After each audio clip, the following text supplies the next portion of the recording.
Hi, and welcome to The Working Songwriter, the show where today's best songwriters come to talk shop. I'm your host, Joe Pug.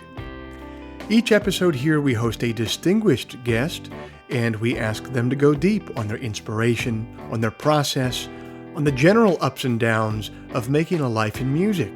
So, whether you're a grizzled veteran trying to sell your mint-condition copy of Rubber Soul for $50,000, or else a scrappy upstart trying to sell an NFT of you playing Wild Thing on an out-of-tune guitar for $1 million, this is your show.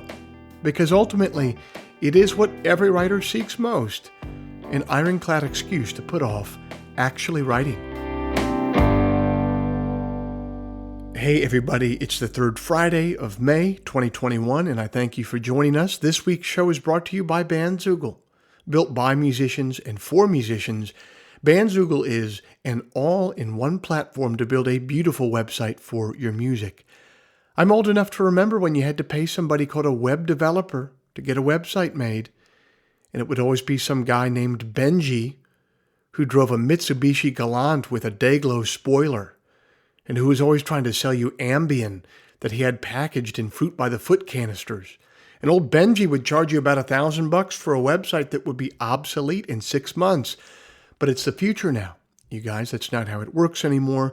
We're allowed to have nice things now. Bandzoogle powers the websites of tens of thousands of musicians around the world, from weekend warriors to Grammy winners.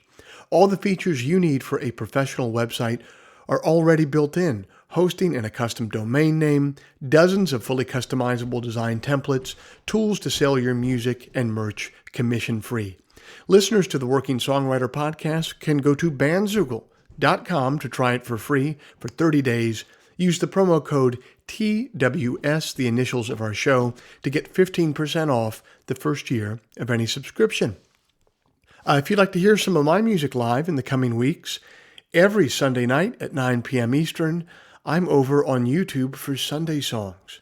It's a live stream. I'm live, man. I'm playing tunes. I'm taking questions in the live chat. I'm taking requests in the live chat. It's a really fun, really interactive experience.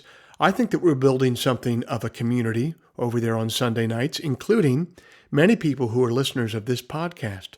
So come on over and be a part of it every Sunday night at 9 p.m. Eastern on YouTube. Head to YouTube and search for Joe Pug, or go to joepugmusic.com and click on the live stream tab. Finally, if you enjoy this podcast, if you'd like to help it remain a viable endeavor for me, here's a couple things that you could do to help. First, you could become a supporter of the show over at Patreon. Patreon is a platform that allows you to directly support creative endeavors that you find meaningful. You just head to their site, Patreon. You search for The Working Songwriter, or you search for my name, and then you sign up to kick in a few bucks every month for the show. Think of it as a voluntary subscription, a subscription that you don't have to pay, but that you choose to pay because you dig the show, and you won't miss a few bucks at the end of every month. If just 1% of our listenership would kick in the price of a cup of coffee every month, it would make an immense difference. So thanks to everybody who's done that already. I really appreciate you. And if you're not in a place where you can help out in that way, you could still help us by first leaving us a rating in the iTunes store, which is free, or simply telling a friend about the show, spreading the word, which is also free. The simple math on those two things is that they will help me much more than they will be a pain in the ass for you. I'll end all the harassment there. Thanks for being here this week, and I really hope you enjoy my chat with Elvis.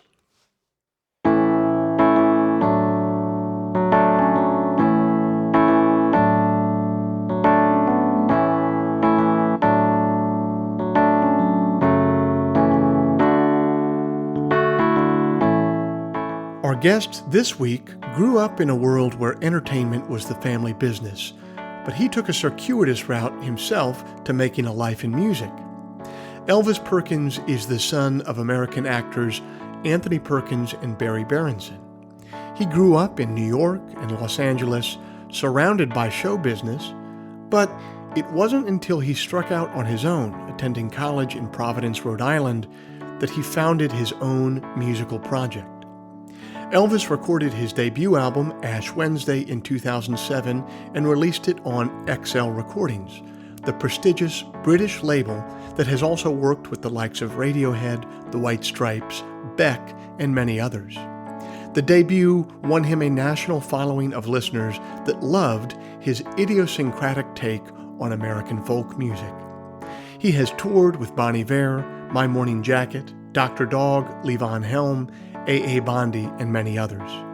NPR's WXPN says that he is a singer-songwriter who crafts brooding, timeless, sophisticated pop songs. Pitchfork has said of his work, "Think of Elvis Perkins' music as a feat of structural engineering. Despite the massive weight of its cargo, it still manages to float, even cruise." And the New York Times has said that his lyrical revelations continue to have a spine-tingling impact. Elvis and I got the chance to catch up on the phone last month, and I got to hear about his journey so far.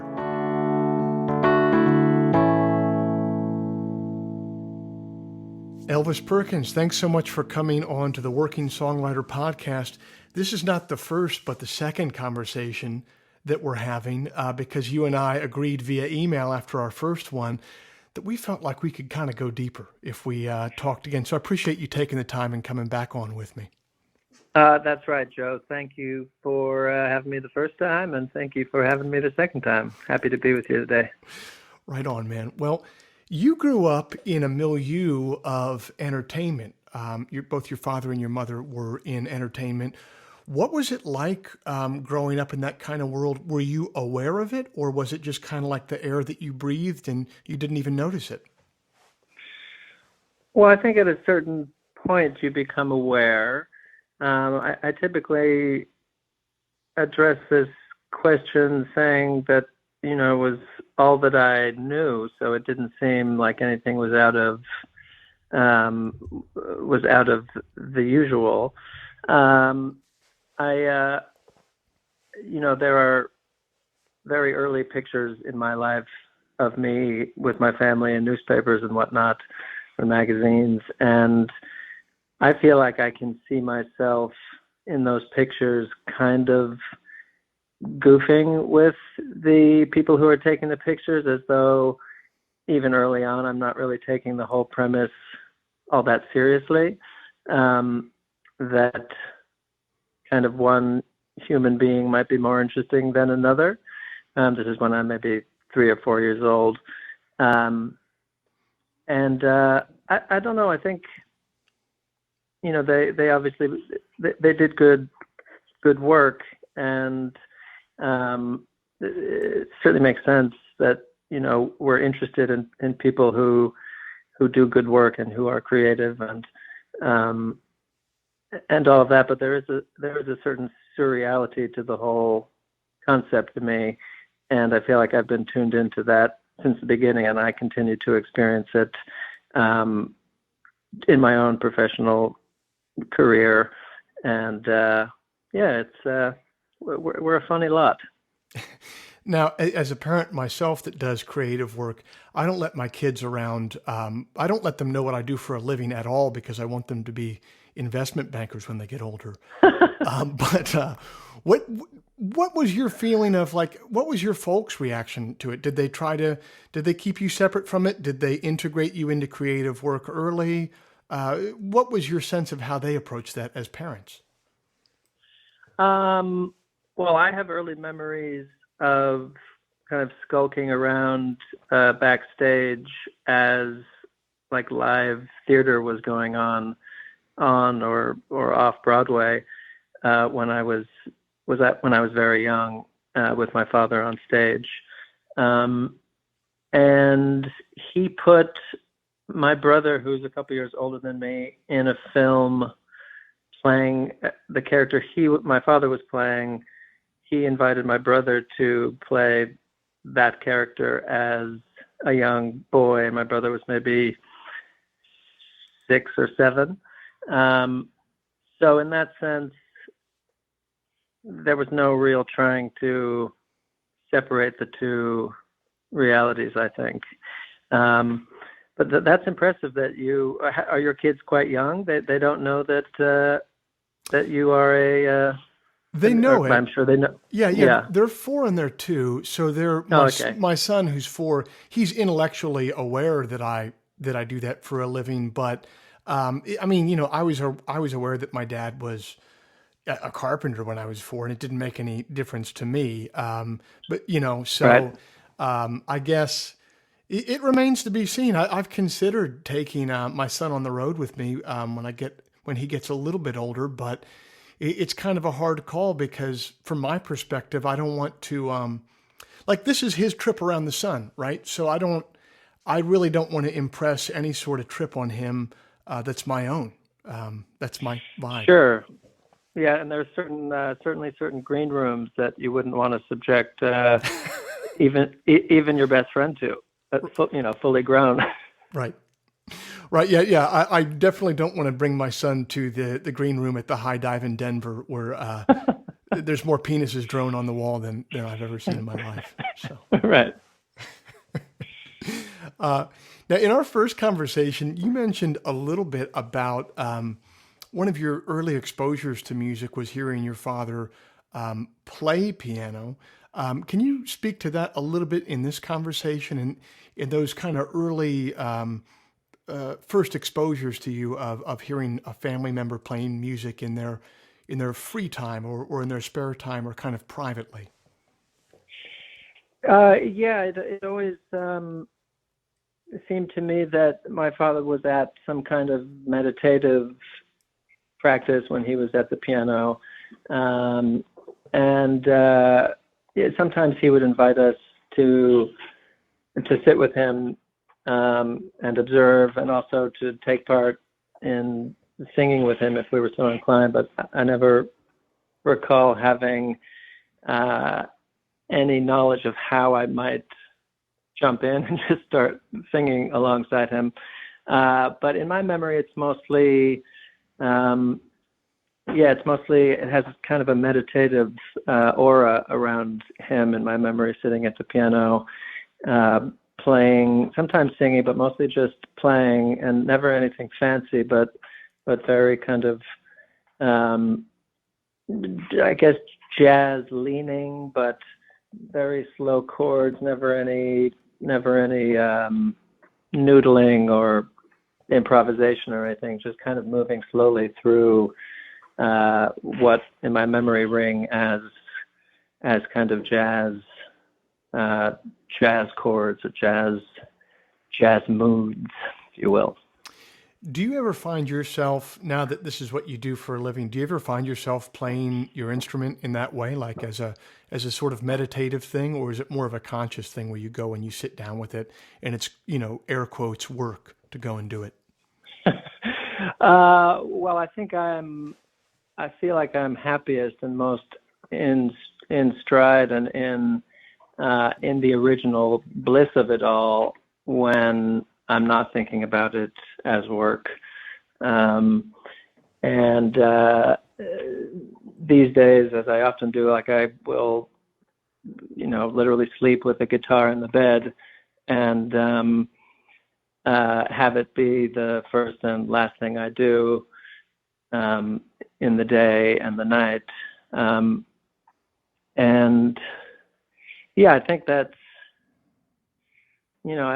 something happens once it goes from one's private, psychic space into, when one's music enters the world and enters the psyches of other people.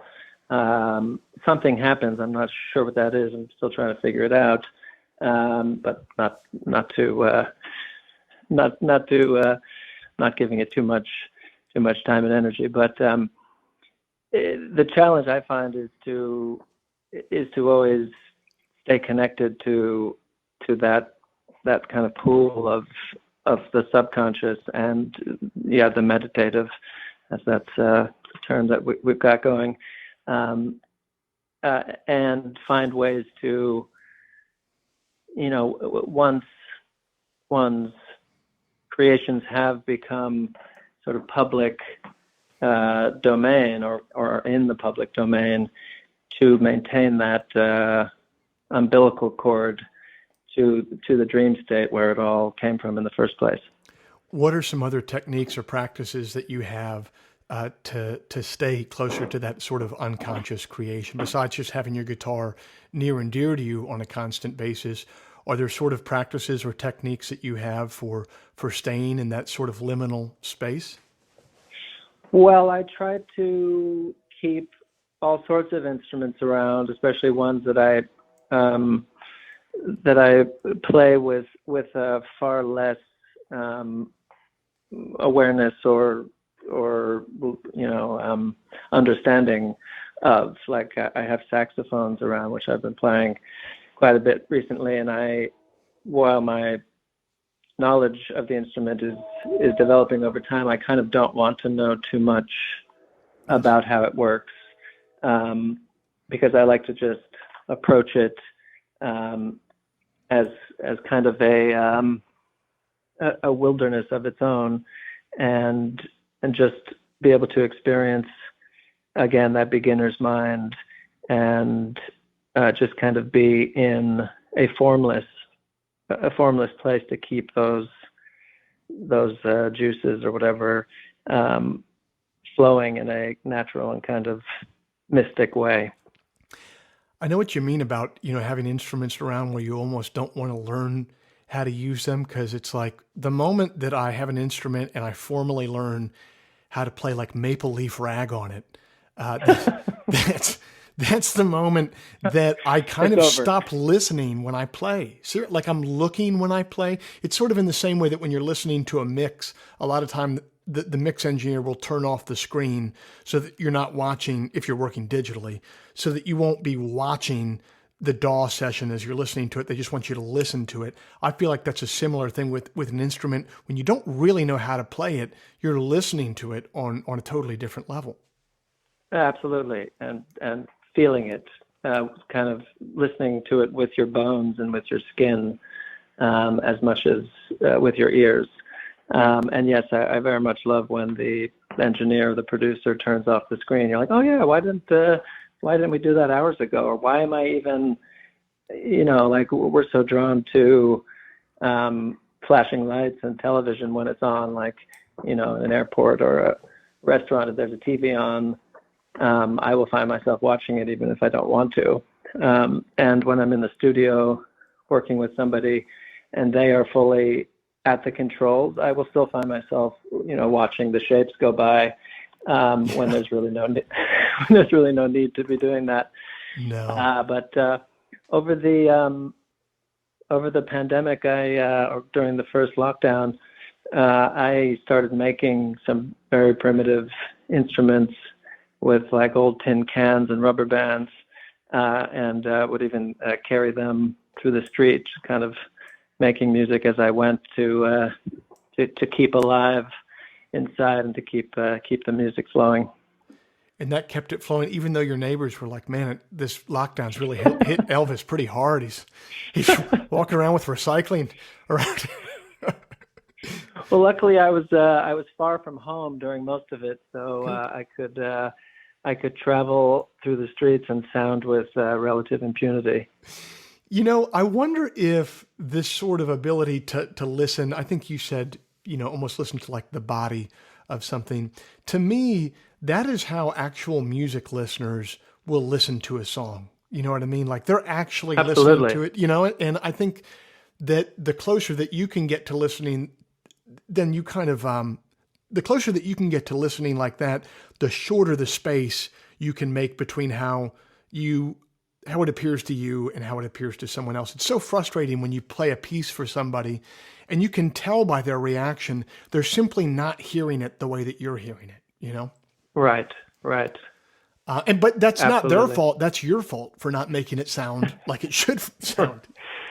Right. Or for tweaking it with your ears, beyond the realms of the corporeal or of the I'm not sure what it is, but yeah, taking it beyond the body and too deep into the cerebral of it all. Yeah, they're like, I don't know what you're talking about, reverb tails, man, but this song itself is trash. So, but we spent 2 weeks getting the reverb right. Right, there's no tail long enough that could save this wreck of a song. Totally. You mentioned different people that you've been working with. I know on this most recent record, you have been working with the producer, Sam Cohen. Can you kind of speak to that relationship between the two of you guys and just on a very nuts and bolts level, how you work, like what parts of the process that you're responsible for and what parts of it that you kind of turn over to him in a certain sense? Well, this last record, Creation Myths, and we're actually working on outtakes from those sessions and turning it into more music. The record is comprised of songs that I wrote like literally decades ago that have been waiting around for their moment.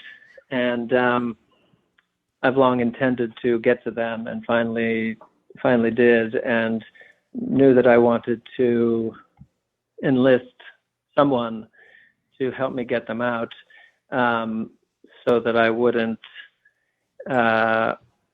just go down rabbit holes that I've been down before with new material, but I felt that in readdressing these more or less or relatively ancient songs of mine, I might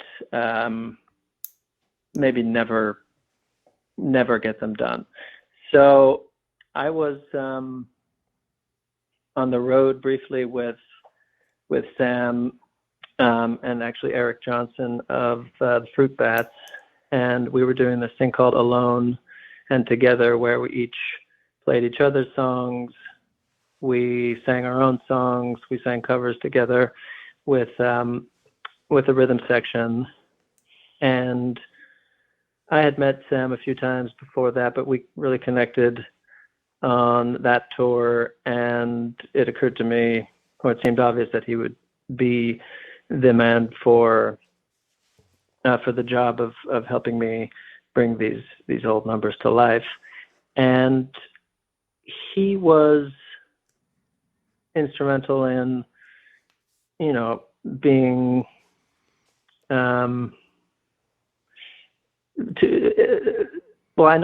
knew that I needed somebody to hear these songs completely with novel ears, having never heard them before, and to whom they weren't decades old.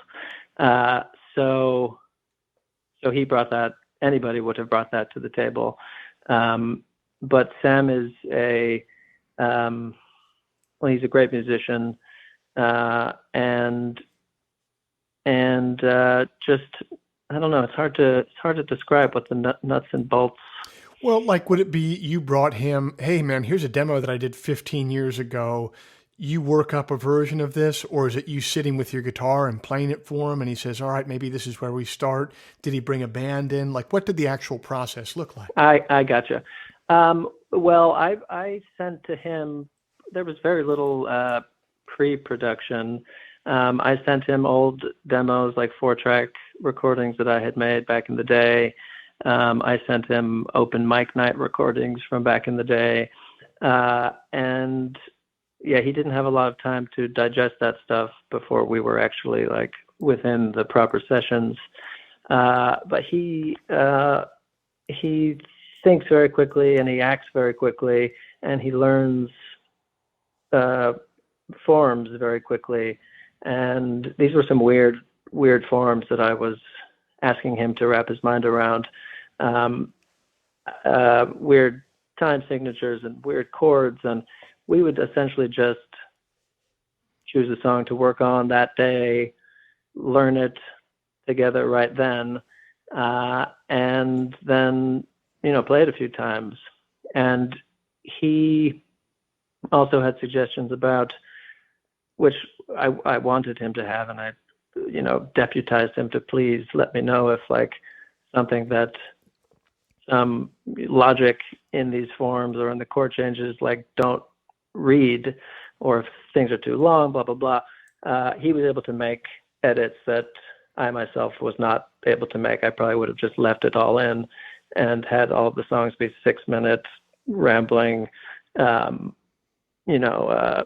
epics all. But he was able to make things more concise, and we were able to execute them pretty expeditiously. Is that the word I want? Perhaps. Yeah, I think that works. Okay, good. It's funny sometimes when I love the word that you used there, that you deputized him to help basically edit. And I've found in the past, when I have quote unquote deputized someone like that, I'll be working on a piece of work, and to me, there's absolutely no fat left to cut. Like I just couldn't. I'm like, man, I've cut down all the fat. This is as skinny as it gets.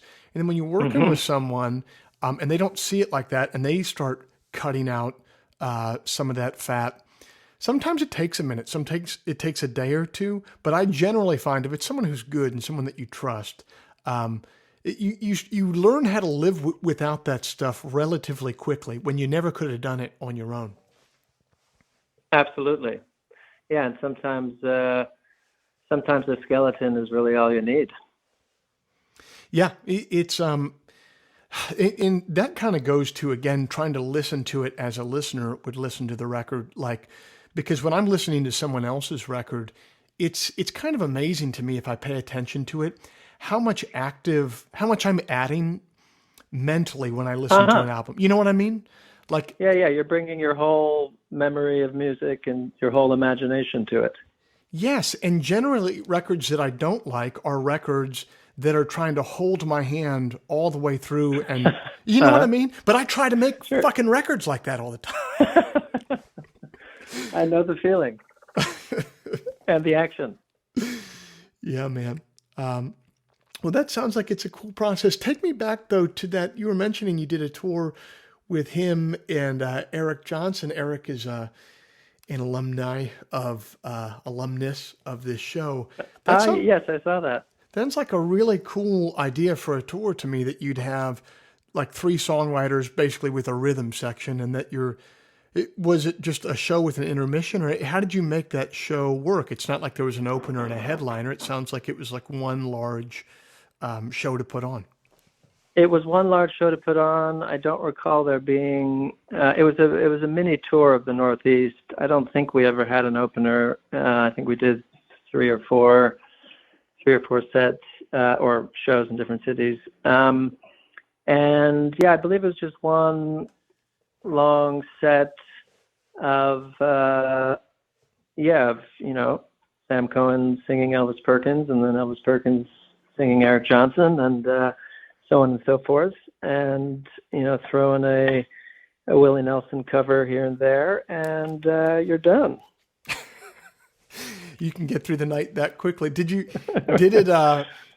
find that it added an energy for you performing wise, or was it stressful to think that you weren't going to be able to play your own damn songs? You had to play someone else's songs. It was mostly stressful having to remember the cover song you're singing with the author sitting right next to you. The first night, I definitely messed with the timing of one of Sam's songs.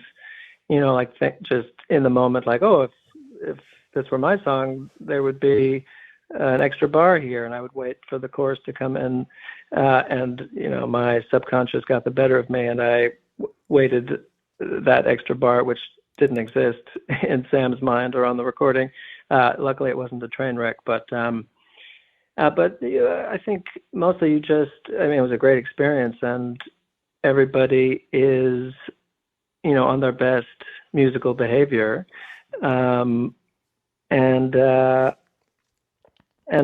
found it sort of a relief to not have to be, steeped in my own musical world for the whole evening, and to be able to dip in, dip out. A joy to hear those guys singing my songs, and a joy for me to sing their songs.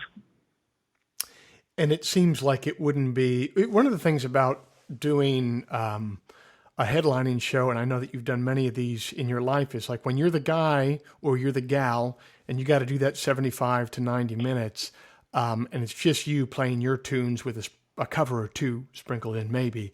Perhaps, yeah. That's really, to me, that is a really tough thing to get across to an audience. And I have to really waking up that morning, I'm thinking about that show. I have to stay focused on it all day. I have to stay really focused throughout the show. It takes a lot of energy. What you're describing there sounds like it's a little bit more, it's like you have some people you don't have to score the basket. You can assist, or you can have a hockey assist almost. Absolutely. Yeah, it was a great change of pace, to be sure. I've always felt that the best way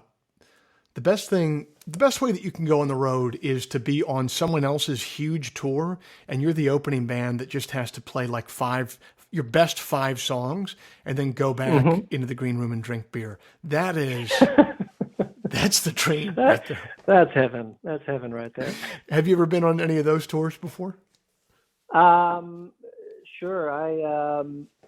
I had the privilege of opening for Norah Jones for a couple of tours here and there, and that was one of those situations for sure. So now that I'm saying this, I'm recalling one show. I don't remember where it was, but I had just gotten off stage,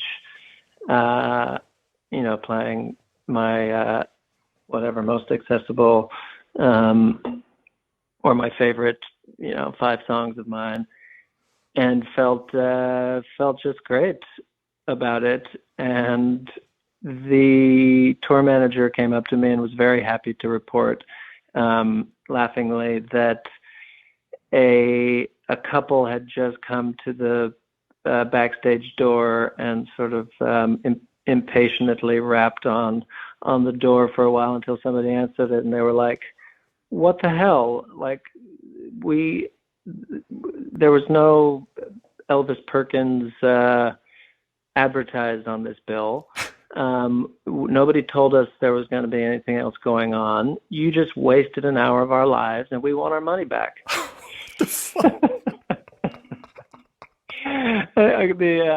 The tour manager thought that was just the greatest thing, and I tried to laugh along with him, but I can't say it didn't smart a little bit. Oh man, well, I mean, think about the type of person that would say something like that, and then it's like, you can't sweat what people like that think, man. No, I know. I can laugh about it now. Man, worst situation like that I was ever in. I did I did a tour. It was like of theaters with a bigger band. It was my first night there, and I thought that I had like a 45-minute set to do, but in fact it was supposed to be like 25 minutes. And dude, man, like that whole they were all just furious with me. But the thing was, I didn't want to have to do 45 minutes. I would have much preferred play much less time, So it was get your beer. Yeah, man, it was an honest mistake. But yeah, that's rough when people are overly hung up about time. They get it, and I get it too, because if you're the main band, your audience there is kind of like your resource, and they're an inexhaustible resource. There's only so many damn acoustic guitar songs people can listen to at a certain point. It's true, man. Absolutely.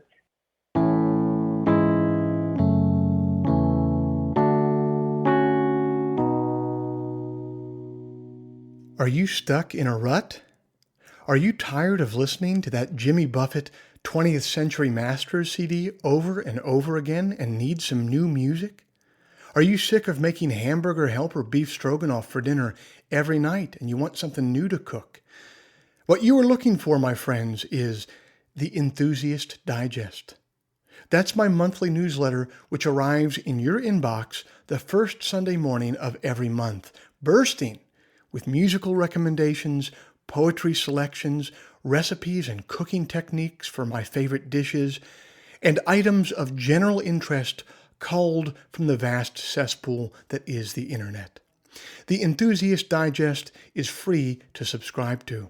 If you dig the poetry that you hear on this show and the artists that you're hearing from, you'll dig the newsletter because I approach it with the exact same sensibility of curation.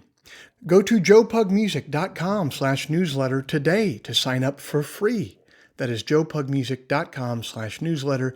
It takes approximately 15 seconds to sign up for a free newsletter that will enrich the first Sunday of your month with a veritable cornucopia of new and delightful recommendations. That's the Enthusiast Digest, the first Sunday of every month. Sign up for free at joepugmusic.com/newsletter.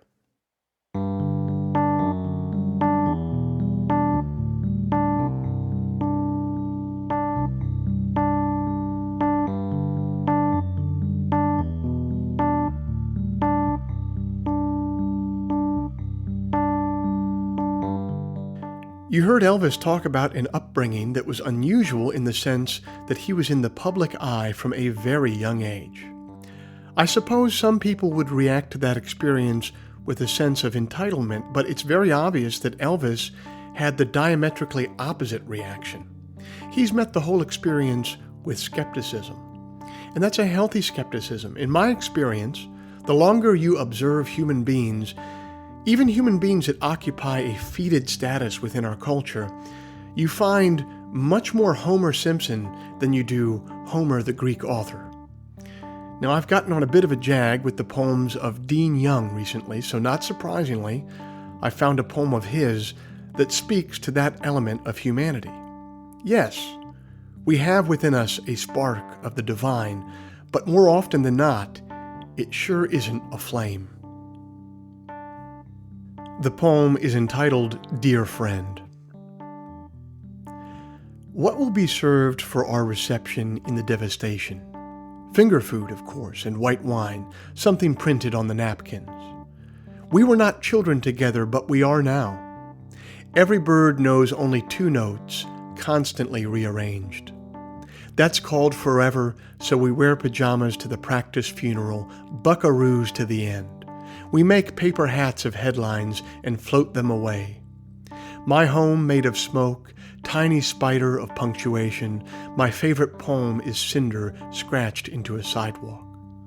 My friend's becoming the simplest man. He sees a lesson in everything. In missing his train, in his son hollering from the first branch, "Dad, guess where I am?" I was with him for my first magpies, governmental and acting like hell, and the new nickel with Washington hard to recognize. We'd driven by a rabbit flattened by an upset truck, jars of Miracle Whip broken all over the toll road in heavy snow. We watched an old lady eat a hot dog in a bun with a knife and fork. A few emeralds winged off a fruit leaf.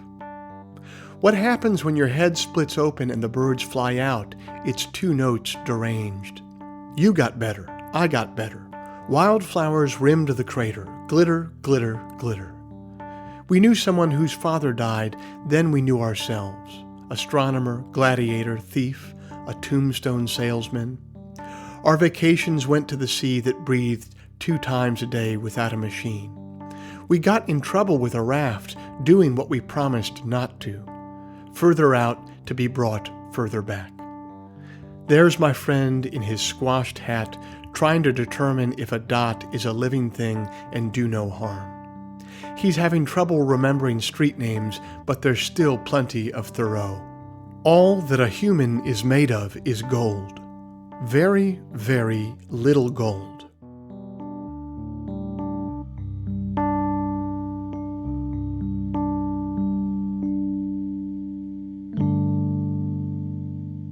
You would not begin what I knew of your project until you ended up in Providence, Rhode Island. And when you began that, there was a whole scene of bands that I loved coming out of there.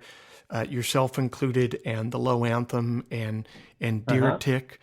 Can you kind of speak to what the scene was like there in Providence, and how you got your project off the ground, and what the other people around you were doing at the time as well?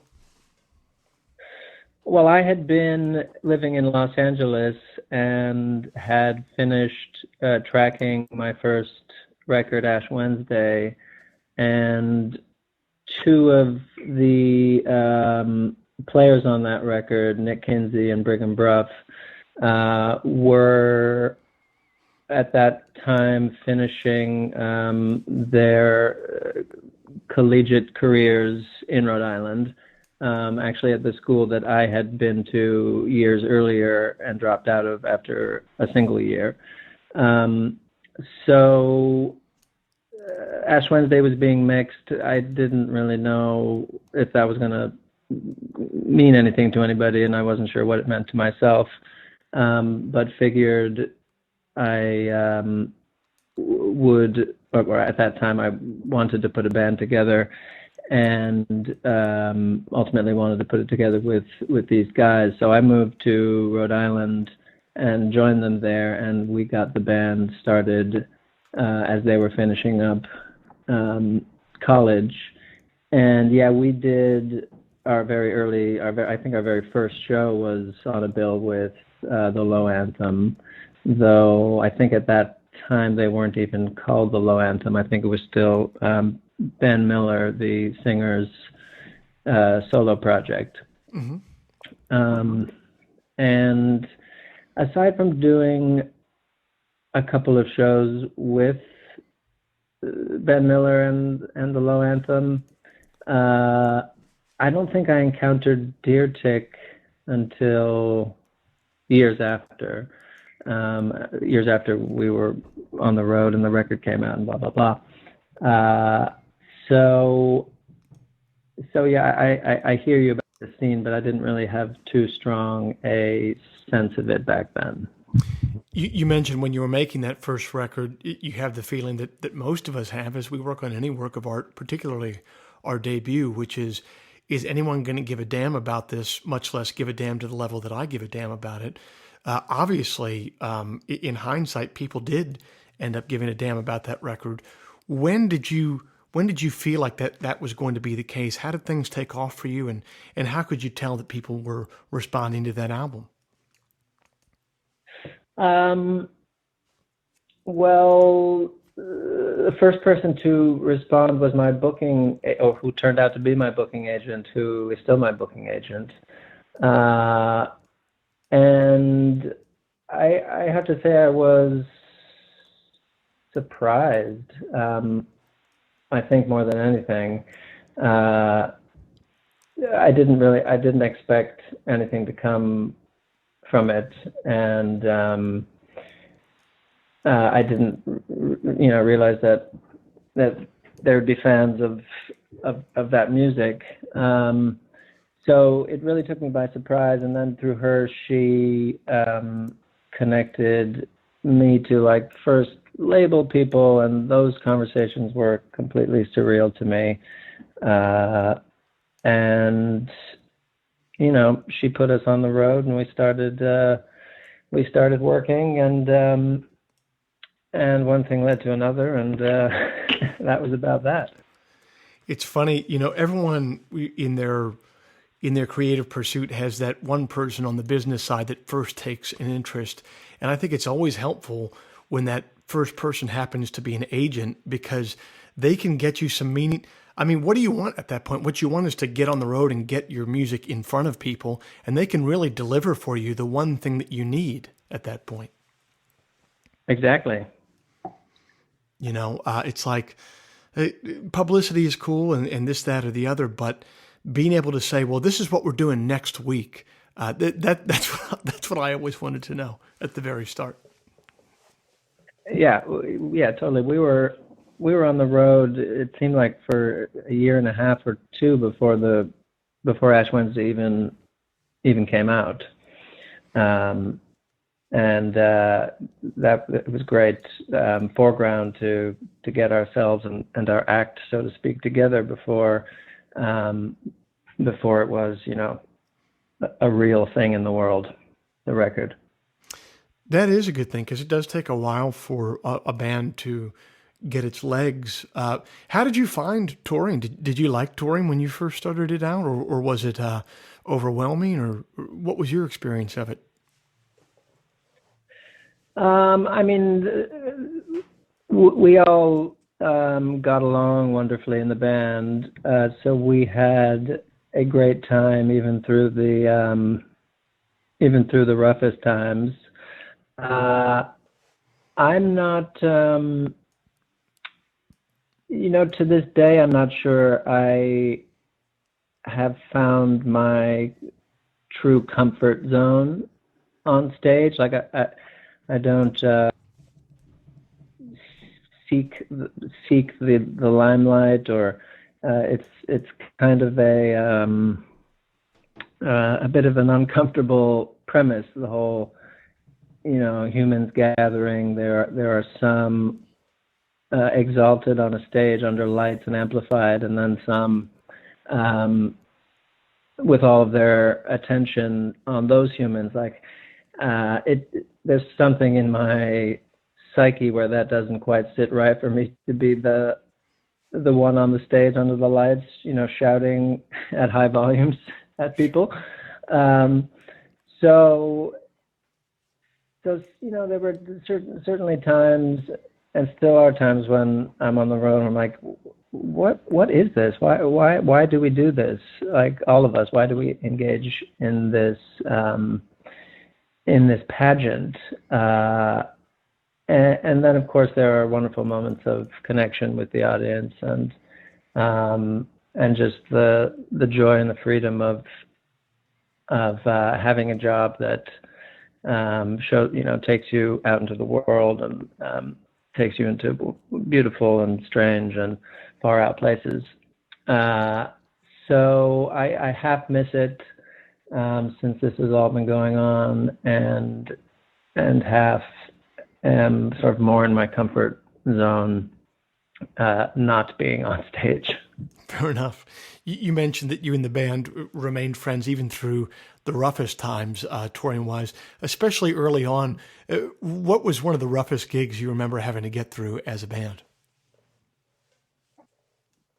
That would probably be the first time we played in Spain.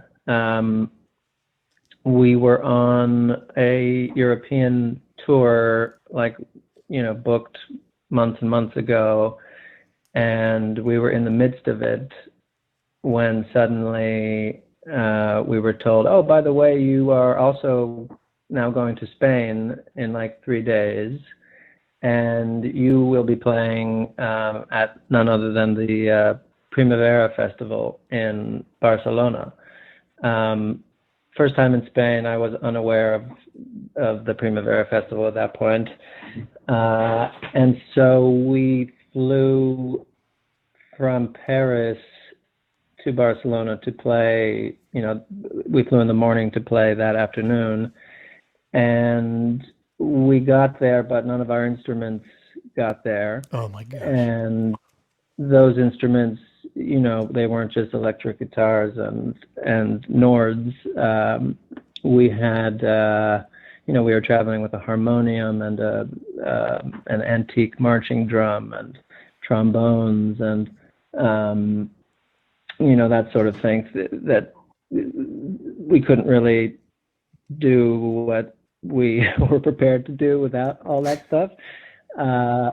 So we scrambled to throw together some very rusty tools that just happened to be laying around, and I think we were able to borrow a thing or two from bands who were going on later. But luckily I had flown with my guitar on the plane, so I had that. I probably should have just done the show solo in the end, but we decided to press on. And it was very challenging, to say the least. I think it probably sounded awful. That said, the audience couldn't have been more generous. It was one of those moments, like I recall needing a harmonica in a certain key and asking in broken Spanish or English that I hoped would be understood, and for a G harmonica, and I got at least two thrown at me from the audience, and was able to progress with the help of the audience. But yeah, and I think that was probably in front of our biggest audience to date as well. Like, they didn't put us on some side stage. Like, it was an impressive stage, and we felt like we were up there basically naked. Yeah, I mean, basically what you're describing is like a quintessential stress dream that you eventually end up waking up from and realizing everything is fine. Indeed. Well, I mean, to be fair, on the other side of the coin, you mentioned having moments of just pure connection and understanding with audiences. Is there a show in particular when you can remember having the opposite experience, where everything was keyed in and all the instruments were there, the G harmonicas were in the place where they should have been, and you had just a sort of an uplifting experience? I mean, there were certainly many of those. I'm trying to think if What would be like a one. quintessential one, though, where you were just kind of floating and it kind of keeps you coming back to playing live, keeps you coming back to touring because you kind of want to chase the dragon of that one? Yeah, I'm trying to think. I mean, we've had great, on the whole, great experiences in Spain for sure. I think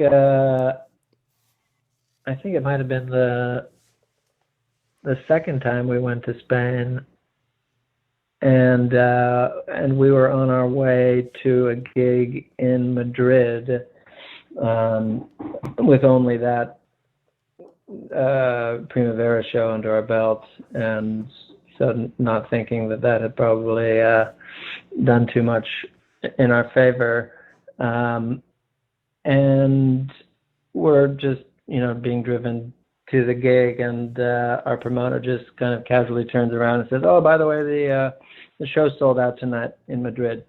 And we're like, "No, there must be some mistake there."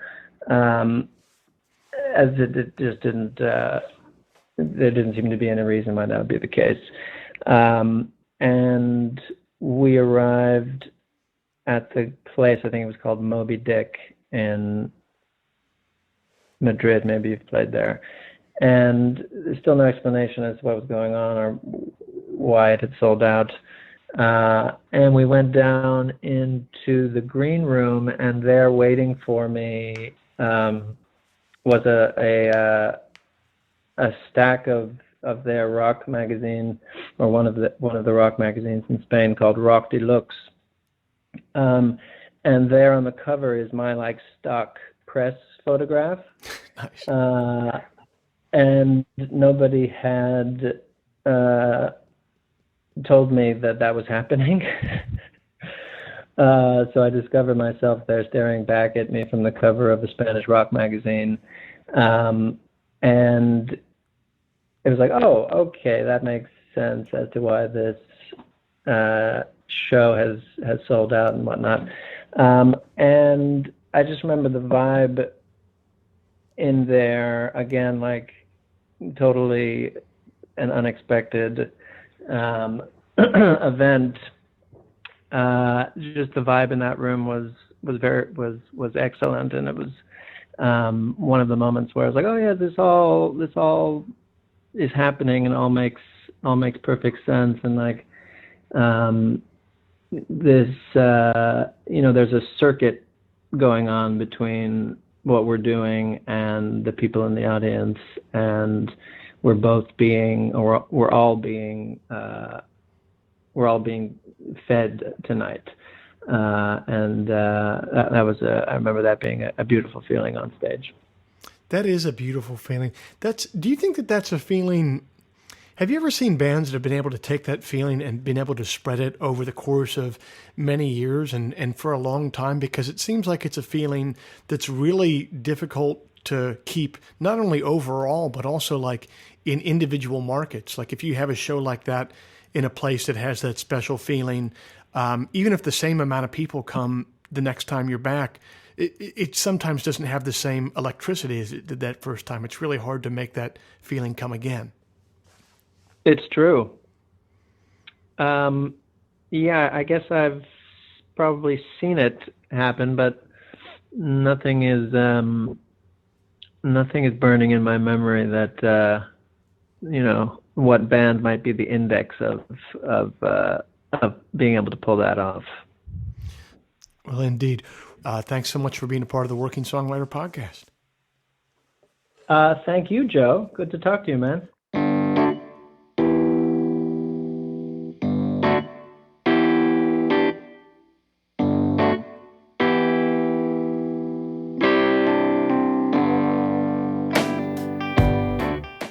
This week's show is brought to you by Bandzoogle. Built by musicians and for musicians, Bandzoogle is an all-in-one platform to build a beautiful website for your music. Use promo code TWS, the initials of our podcast, TWS, to get 15% off the first year of any subscription. Elvis Perkins' latest album is entitled Creation Myths, available everywhere music is sold or streamed.